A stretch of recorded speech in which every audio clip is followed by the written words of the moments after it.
Hi guys, TyFighter here, and today I'm going to be showing you one of my creations I've been working on in Creative.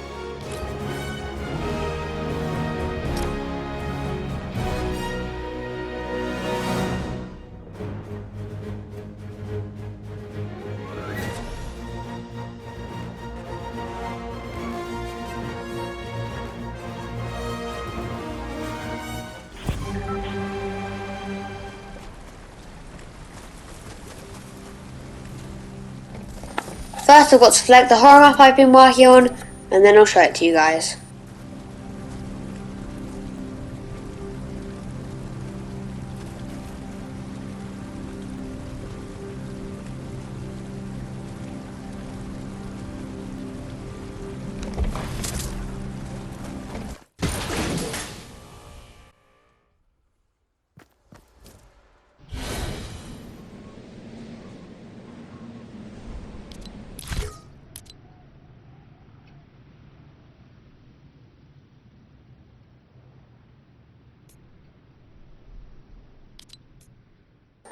Here you can see the settings I've done to this horror map. First I'm going to put the time to 2 AM so then it's quite dark and scary.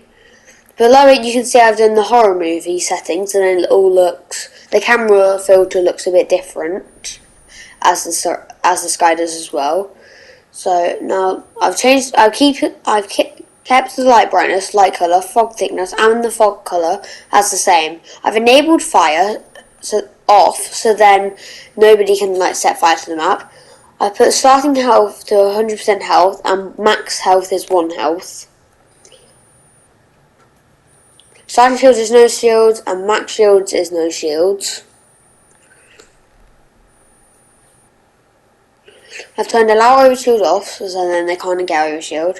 And I'm going to set the max overshield to 1 because they're not even going to have it anyway. I've just kept all of them the same. I've turned infinite ammo on so then if they ever get any weapons like the fuel torch I use later in the map, they will have infinite ammo. And infinite consumables off so then say they've got any fireflies or anything, they can't use them infinitely.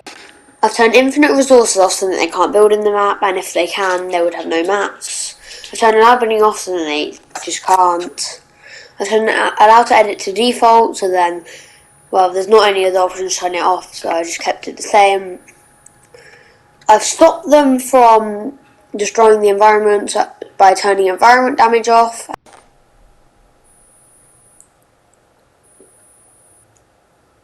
I've also turned off structure damage to none, weapon destruction to none, pickaxe destruction to none, and I've turned it so they don't start with a pickaxe. And I've turned it so then they can't get knocked, and whenever they drop their weapons, it will, whenever they get eliminated, it will delete their weapons.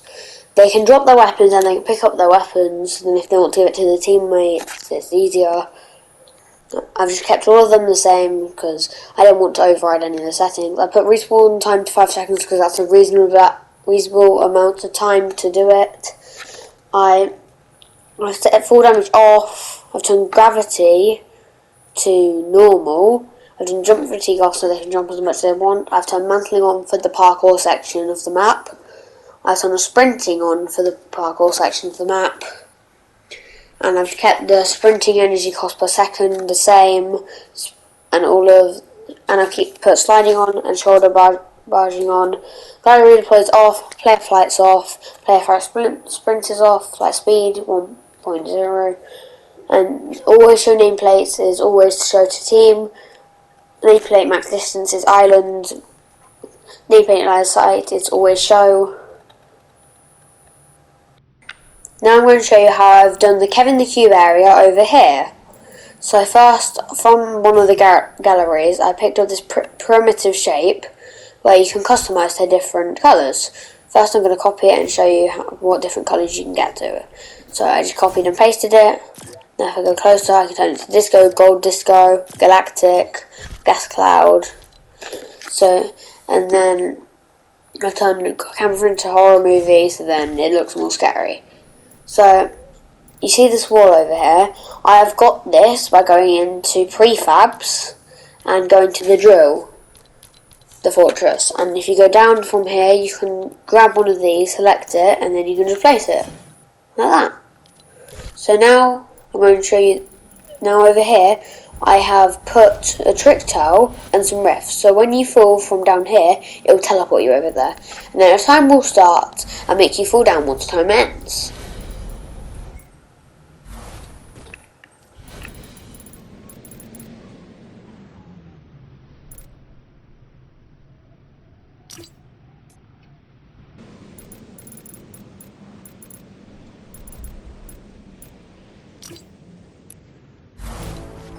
Now I'm going to show you some of the gameplay for the map.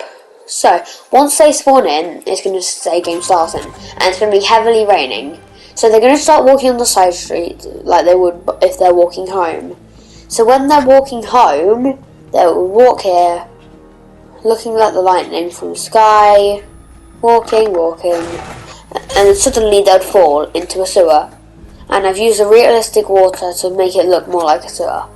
So if they wanted to escape, they would probably just run forward and go. So once they run, as soon as they get there, it will immediately close on perfect timing. So the only option now would be to go right. So, and then once they go there, there'll be a red glow and some blood on the ground. And once they all the way get to the end of the tunnel, to where there's a clown. A scary clown with a knife. So if they're younger, they might run, and then suddenly this area will open up. You can see that fog, as I've used the VFX device to create that. And there's a dragon with really red eyes. I've made this by putting a skull on the bottom and then just found the head of the dragon. Once they jump onto the skull or mantle up, they'll go to the back of the dragon, get eaten, and they'll fall into this dark room. They'll see the machine and go onto it, and it says can't push until power on. If you try and push it, it won't do anything. So if they go to this electric stick and press turn on power, the button will say release floodgates. And if they press it, the room will start filling up with water. If they're smart, they'll look up and see the hole in the roof. And then they'll try and escape. I've used the water device to make it so that it fills up all the way to the roof when the button is pressed. So that's another device I've used.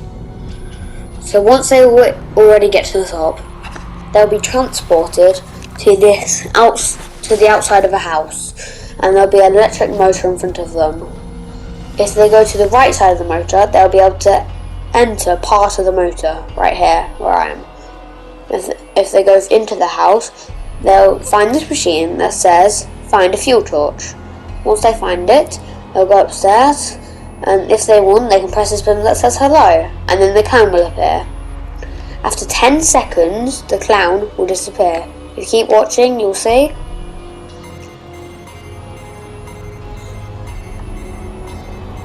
The clown's about to disappear, and he's gone. So if they come over here to where these props are that make you bounce, you can come over here, grab the repair torch, and come downstairs. So then if they fuel up the machine, they will overfuel the machine, and then it will blow up. And then there will be rubble when the house is destroyed. And suddenly, an extra pathway will open up. It will all look really dark though, so it'll be a bit harder to find.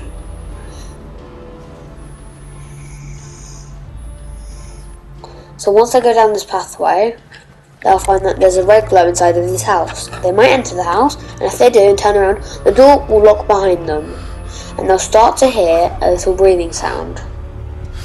And then this door is locked, so they have to find a way to open it. They might head upstairs, and if you look at all the interior, it's a bit creepy.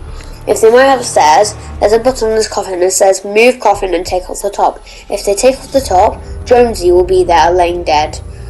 So let's just go down. Okay, now the door will be able to open.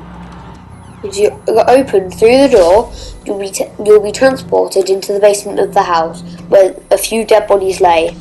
So, and then if you're smart, you'll try and go through the door and try and escape. They'll see this locked gate and then try and find a key for it. They'll look over here and look at the hand, and you'll have to rip off a finger. It's a bit grim, but... And then the finger will appear on the floor. Then you have to take off the flesh and take the key. Once you've done that, you've got the key, and then you can go use it on the gate. I've used a prop mover to make the gate actually open up. As soon as they go up, Skydome will make it really dark, and then they've got to use your flashlight to get to the end. If they don't, that will happen and it turns pitch black. So they have to use their flashlight to actually get to the end.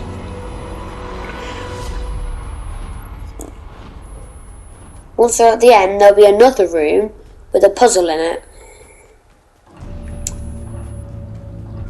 Once you get to the room, the darkness will lighten up a little bit and there'll be this god. If you pray to the god, a room left of you will open up over here. And if you press one of the levers, my idea would just spam it, this exit over here will open up. The correct path is right, so I'm going to show you the correct path. So over here, there's this one moving wall that is opening and closing. You've got to get the right amount of timing to go through it. And over here, there's a tent, and you can actually enter it. Once you enter the tent, there's a portal and a whole decorated room. There's even a desk and chairs, and if you go through the portal, there's lava, ice, stone, and then you're talking to the clown. Hello, I guess you caught me, well done. And then it's just more context. Once the timer ends, people will fall.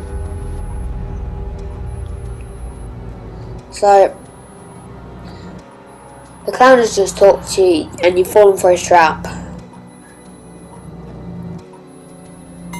He'll teleport you, he'll make you fall.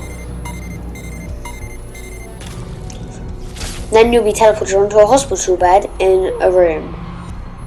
And then if you go over to this wall, there's a machine that you can't interact with there. But if you go search this body over here, and then grab, and then it will give you a mechanical part. And then you can come interact with this machine and put the mechanical part in. The machine will disappear but break the wall for you. If you keep walking forward, we'll be teleported to a Kevin land. And you see the skies have gone purple and the whole world is purple.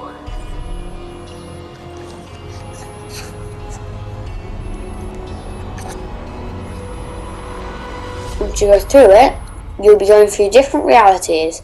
First, there's the cube land, then galactic. And then there's this hexagon pulse that you go through.